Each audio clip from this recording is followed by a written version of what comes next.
Well, howdy, howdy, howdy, nearly senior citizen here. Greetings, boys, girls, and all of our non-binary friends, and welcome to this, a brand new day. It is light outside, daylight savings time. Yay! Here is an cycles like the road. But I have talked in the past, like 2 weeks or so, I think, about how I'd been eating something that was periodically turning my tongue and my lips blue, dyed blue. I haven't been able to figure it out. What have I been eating that's blue? Nothing. I do take gummy mega vitamins, and guess what? They're blue. This dyes my tongue and lips blue. The dye they put in the gummy multivitamins is just intense. It looks so weird. My tongue is just deep blue and then my lips are dyed blue. I look like I've been having no oxygen that way. Thumbs up for that. And of course, front-loading of videos. Hey, if you could toss me a like, that'd be very cool. If you could leave me a no. If you could subscribe to the channel, that'd be awesome. If you could also leave me a comment. Even anything like for the algorithm, that would be double plus good. And I don't have the list here available. Hopefully I'm going to be able to get it done today to get the Patreon list back up so I can get it done tomorrow.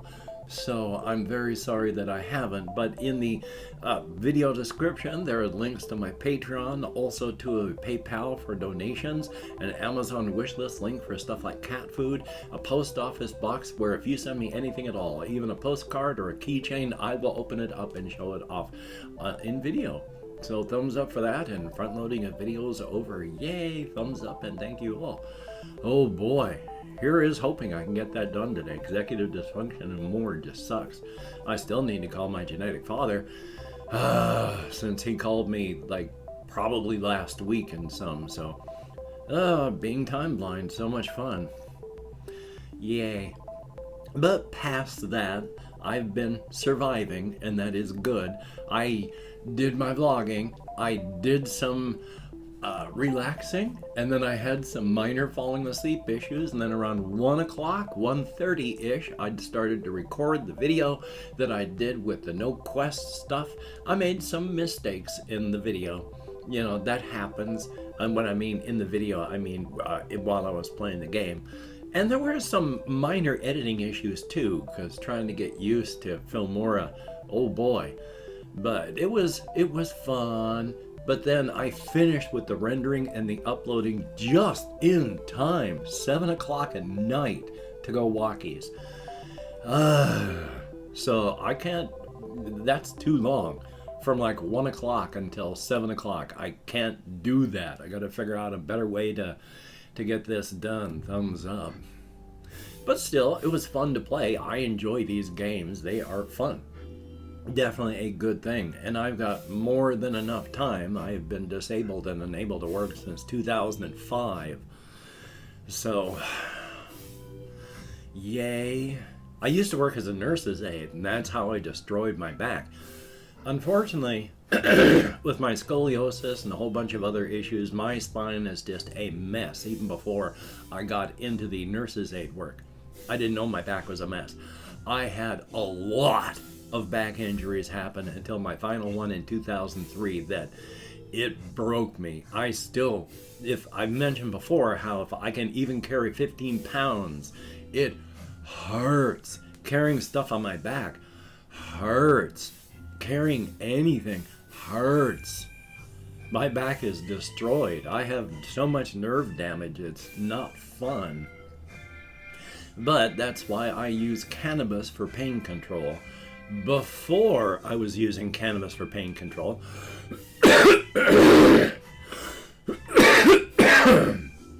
excuse me. Before I was using cannabis for pain control, I had to use a walker to get around, and I could barely use my hands at all. But since I started using cannabis and got off of all the meds I was on, I have done so much better. So with cannabis, I can do this stuff, but it's not easy and it's still painful. Without cannabis, I wouldn't be able to do it at all. So at least I can still get around. Yeah, without cannabis, I by now would be either in a wheelchair or bedbound. So thumbs up for that. But still, went walkies, and then came back and exercised, relaxed, and then went to bed and slept and woke up. I am an idiot. I have a gluten intolerance, but oh my gosh, bread tastes so good, so I bought a package of Hawaiian type dinner rolls and put a type of butter that has some extra honey in it for flavor, and oh, I just devoured those. And yeah, pain and all sorts of other issues in my gut. I have been anemic, not badly, but still anemic my entire life and never known why. One of the problems with gluten intolerance and celiac disease, which I don't think I have, I mean, I don't seem to have many of the actual symptoms of it, but I mean, I have bloating and all sorts of other issues that aren't fun, and I'm not going to tell you about them. But I don't seem to have any of the other issues. But one of the things about having a gluten intolerance is anemia, which explains why I've been anemic. Yay, at least I know. But still, knowing is only half the battle. Doing something about it is the other half. Yay! Really quick, I'm going to go over this one. I've been talking about cannibalism in my fictional setting and talking about cannibalism IRL and all that. I am against some forms of cannibalism. It is a moral and ethical issue. One of my biggest issues about it, though, is consent. Consent is a huge thing.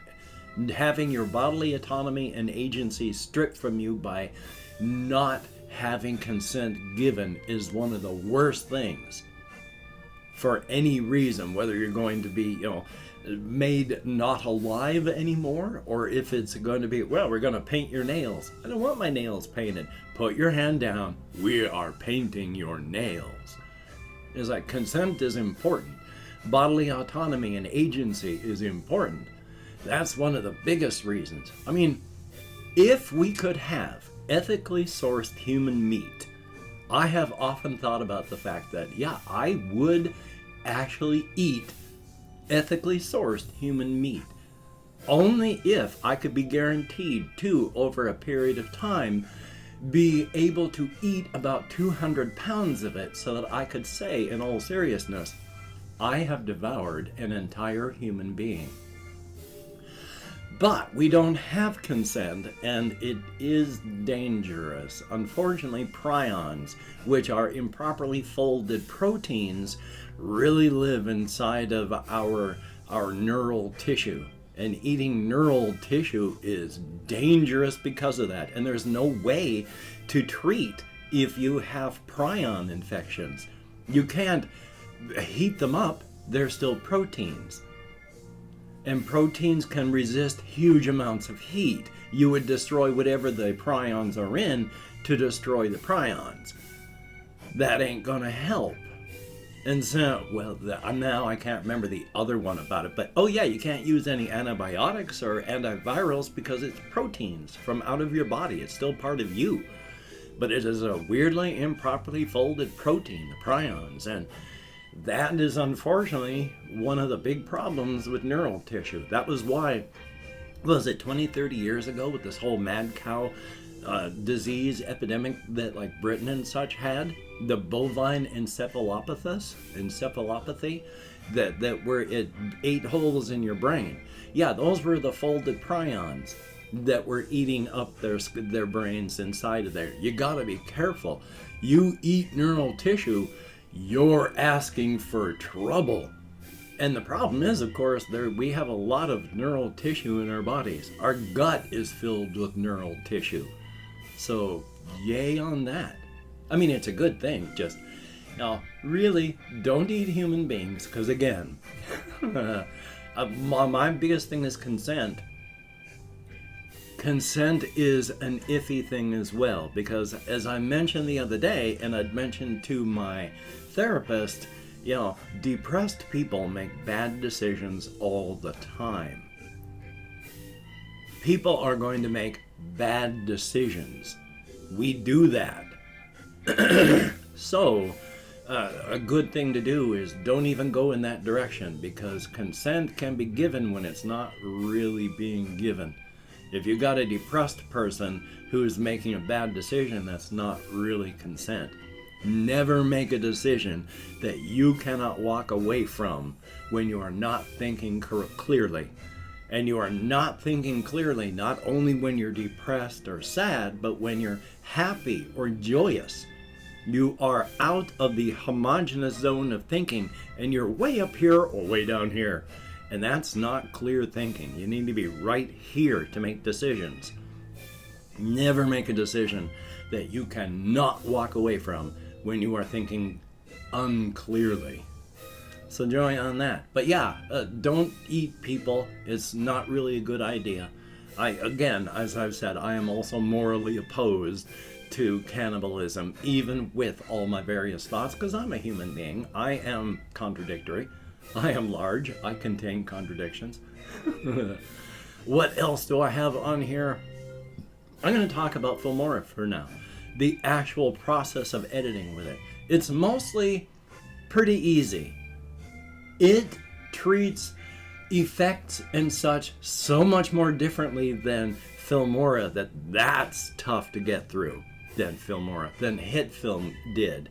That is hard to get through, especially since in HitFilm you could drag an effect onto the timeline all by itself, and then it would just automatically affect everything below it, and then it would just work that way. You can't do that in Filmora. If you're going to have an effect on a video and you take that piece of video out, it takes every effect with it. You cannot make templates in that fashion. So joy. And oh my god, if you're going to search effects in HitFilm, there is a box that lets you search the entire directory of effects.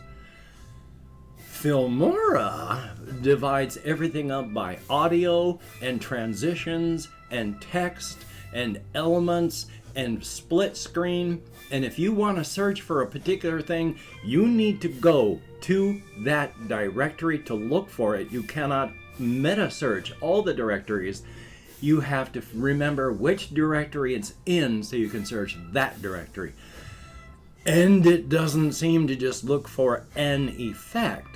When I've looked up Zoom in the Zoom category and list, it just throws up the entire Zoom, a bunch of transitions that qualify as Zoom. They don't look at the individual names. I mean, there's like the Zoom category. That's the word, category. And below is like warp and twist. There's Zooms is not in the name, but it's going to throw all of those up there for you to search through for the particular Zoom that you want. And then when you find it, it's labeled Zoom. But it's not going to put that up there. You have to search for it. There are a lot of little issues like that drive me nuts. I was having to Google so many questions. I still have questions. In HitFilm, you can decrease the size of your preview window so that you can drag elements outside of that window so that they can drift inward with like keyframing and animation. And then you can blow it back up to normal size, and you can move that around so you can see what's happening outside of that window. I haven't been able to figure out how to do that. I don't know if you can even do that. The preview window seems to be stuck. It doesn't move, so I don't think you can drag anything out of the viewing window, which is not good. But I'm trying to Google the answers for this, and I can't even get the question right, because one of my questions was, how do I change the duration on an audio clip? Every Google, how change duration, it just would come up, oh, if you want to change the volume, do this. It's like, no, I want to stretch it out. How do I stretch it out? Well, if you want to change the volume, so I was having to fumble and fight to make it do things. But even at that, as much as I'm complaining, it comes pretty quick. It is simple and easy-ish, light, but you can do things with it. And that's good. I'm not going to complain about that. One of the things that HitFilm could do is you could highlight a bit of video, copy that, and then when you went to paste onto another piece of video, you could just copy the various, paste the various elements like zooms and your lookup table for colors, and if you had something like text on screen. But you can't do that in Filmora. So, yay. Still though, let me see what else I have on my list, because I do not have a whole lot. Yesterday I spent all my time either playing, editing, walking, or coming back, so yay. One of the things I keep stressing is there are no happy stories, no happy endings in the Cryptid setting that I've got. And while that is true, there are still some small victories. I have mentioned how there's this one character, Cryptid, Reginald, is a werewolf. Used to be very, very lonely because everyone was afraid of Reginald. As a Cryptid, they are a more higher power individual.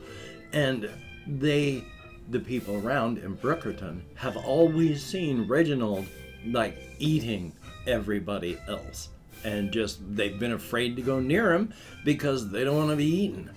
And so everyone just generally avoids Reginald, even though you occasionally have to talk to him or pass by, just no one really tries to deal with him much because they're afraid that they'll say something wrong and then they're being digested. So that's sad for poor Reginald, because Reginald's actually, aside from his habit of eating individuals, not a bad person. Per se person as a naturalized cryptid. There are express cryptids where you are a human being, where your extra universal genes express and you become a cryptid.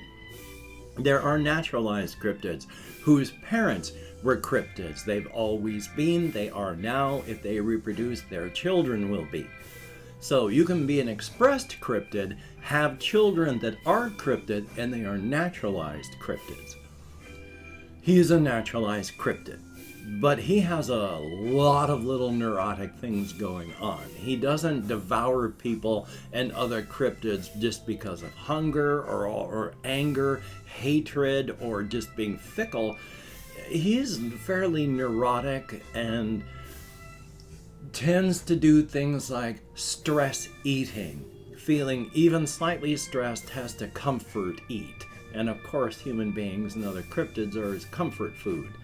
Just a whole bunch of little neurotic things. And then when one of the characters, Jerry, who starts off this thing but doesn't become the main protagonist, that's more like Lynn Tanner, I think, does talk to Reginald. One of the very few people that actually sits down and talks to Reginald and actually listens, comes back to talk to him later, because during the conversation, Reginald just says, yeah, it's like if I've eaten someone, I'm safe to talk to. I can only eat one person at a time. If you see me with a bulging belly, that means I've eaten someone, I'm safe. Everybody else doesn't really hear that because you're busy concentrating on, oh my God, this is a werewolf that devours people, or this is Reginald, holy God, I gotta make sure I don't say something wrong. Jerry just hears that, and then later on, a day or two later, is like, gosh, I bet he's really lonely, and checks on him. And since he's eaten someone, sits down to talk. Shows that he's listened and remembered. They have the whole back and forth of friendship starting, and Reginald starts to mingle with the people of Brookerton, and the people of Brookerton start to mingle with Reginald. He has a positive character arc in that he becomes more of a figure that is not ostracized in Brookerton society. Everyone realizes, your mileage may vary. Not everybody is going to just change their minds, but of those that look upon him now kindly, they just realize that, okay, if he's feeling like this, you need to avoid him because he's going to eat someone. And you recognize the signs, and everyone learns to accept him, and he becomes accepted. And so he can continue devouring other sentient beings, stripping them of their right to survive, their bodily autonomy, and their agency, and then digesting their chewed up and swallowed meat. End of open of 24 hours by the comments in my community tab. I'm going to go through and thank however many people have left me comments in the past 24 hours. If I mispronounce the username, don't disrespect as intended. And even though I count American Sign Language well, you've seen many times, not just today, but if you've watched my videos at all, you've seen many times how my brain works. Let me call up my Chrome. We have Chris, thumbs up, thank you. I have a story about my character, Blorbo, that I'm going to hopefully get recorded today as well. That's kind of amusing, so we shall see. And good to see you. Cake, thumbs up, thank you very much. And Filmora is at least a workaround that functions, so thumbs up, thank you very much, and good to see you. Adrian, FNTES, hex crawling is fun. I never even knew that they did hex crawls like this. Now that I know about it and I'm looking at it, they're pretty cool. A lot of people do them with different systems, and it's very fun. Thumbs up on that. And good to see you. Orphelius, thumbs up, and I hope your test went well today. We have JAYY, thumbs up, thank you, and holy smokes, I had a quickly beating heart each time I've narrowly avoided death in the past couple months, trust me. Good to see you, thumbs up. Floramu, good to see you in the comments as well.